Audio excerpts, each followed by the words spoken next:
G'day, it's Dale here from Aussievision, and we are back to talk about the Eurovision 2023 season because we've had great news overnight, and it's official now that the UK will host Eurovision 2023. Now, there was the previous announcement that came out, about a month ago, but Ukraine said, hey, no, we want to do it, and Boris Johnson was saying something, but essentially we've got to a point now that it has been very much officially confirmed, and the Ukrainian broadcaster is very much on board and very supportive of the process. So it sounds like there's been some great things happening in the background with this. So to have UAPBC, the Ukrainian broadcaster, very positive about it, was a really big part of this. And look, this makes the most amount of sense. The United Kingdom finished in second place, so going over kind of usual process that normally gets offered to the runner-up, and also they're a Big Five nation. They're an ally and been very supportive of Ukraine through this process, and obviously the broadcasters are sort of coming together and speaking about it as well. So really good news, really positive, and great just to have some of that kind of sorted out so we can move on to the next part of the process. But there was also some really other good parts about this as well. And it's mainly that there's going to be Ukrainian elements as part of the show.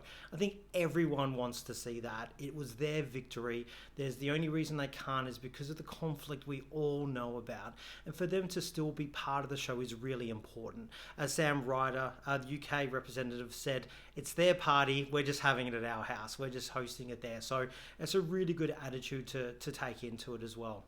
Other parts that came out as well, there will be a logo that will represent both the UK and Ukraine in some way. It might be that little split flag thing, which looks pretty cool. I think that'd be really good. And also they get a direct pass to the grand final, which is thoroughly deserved. They won last year. They've got a 100% qualifying record anyway, so no harm there. Plus we have the 6 getting through because BBC UK as being the host broadcaster and are the Big Five member anyway, so they would be through, of course. So again, makes a lot of sense. So really big positive news there. And they've also said that the bidding process is going to happen this week. So that's where we start to look at which city is going to host. And at the moment, it looks like Glasgow and Manchester are the kind of favoured ones or the favourites. I think Glasgow was very heavy in the betting, but I think once the bidding process sort of starts to take place, we get an idea of what they're looking for. Maybe that may change over time. I think both of those would be really great. Glasgow has that arena. It's about 15,000 there. They seem really supportive of it in Scotland. It was the Eurovision movie place setting for it as well. So that would be a really nice tie-in. Really great city. Plus you've got Edinburgh right next door as well. So I think there could be a lot of great things about having it in Glasgow. The only one kind of downside, not a downside, but Scotland's got its own national identity within the UK, and I think if you're already sharing it with Britain as a whole and Ukrainian elements and then trying to bring the Scottish in, it could get a bit, messy potentially, and maybe, Scotland want to host when UK actually win and get to show that off a little bit as well. But potentially some government support there in Scotland could be really helpful, and of course to get out Scotland to the world is always a big thing. They can host things. They've hosted that big climate, retreat earlier. They had the 2014 Commonwealth Games as well, so they can host big events, and I think it'd be a great city if it was there. No problems on my end here.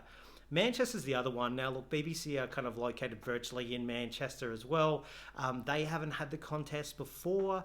It's in the north of England. It's got a 20,000-seater stadium, which would be really good as well. So a lot of big ticks for Manchester as well. And potentially when we're trying to include more of Ukraine into the process, maybe something more general.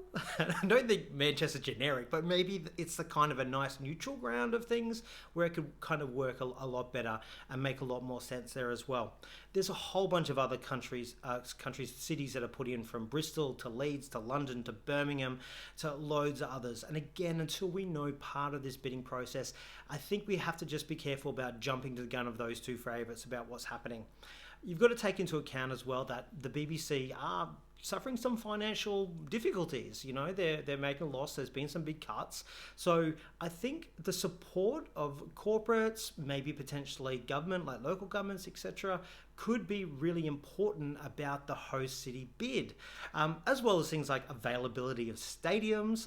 We don't have a lot of time, and the UK is a very popular destination for tours and for events, from international artists, but also domestically. So who's going to be available?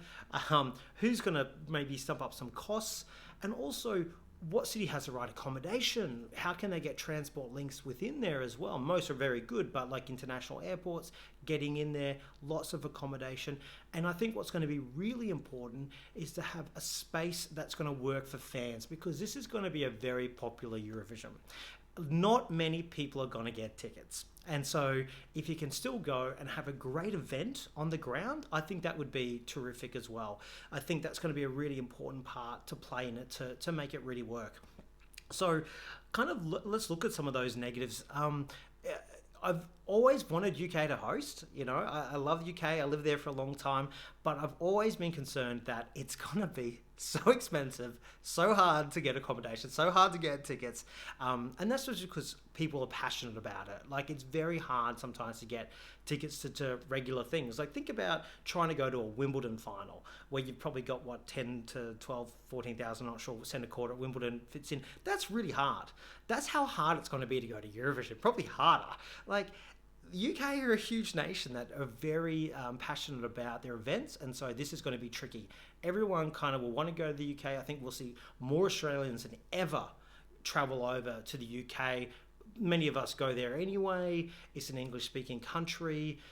We've got good relationships with them, so that's a really important part to play as well. So it's going to be expensive. It's going to be popular. But I tell you what, they're going to put on a really good show. I mean, the host, there's so many people that could do it. The events will be great. It is a really positive thing overall. But I think people just need to start accepting that it's going to be tricky. And I think a lot of the hardcore fans know that. But I think a lot of maybe the casual fans are in for a bit of a surprise or a shock when they try to start getting tickets and booking accommodation.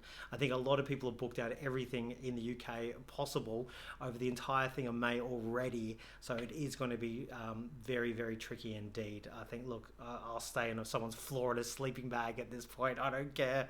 But anyway, it's big positive news. Let's see what the bidding process brings, and we'll start to have a look at who those cities are and who has the best chance of hosting Eurovision 2023 with Ukraine. But for now, amazing news for the UK, and I think the best possible outcome for Ukraine to be as much as part of host as possible. So good news all round at this stage.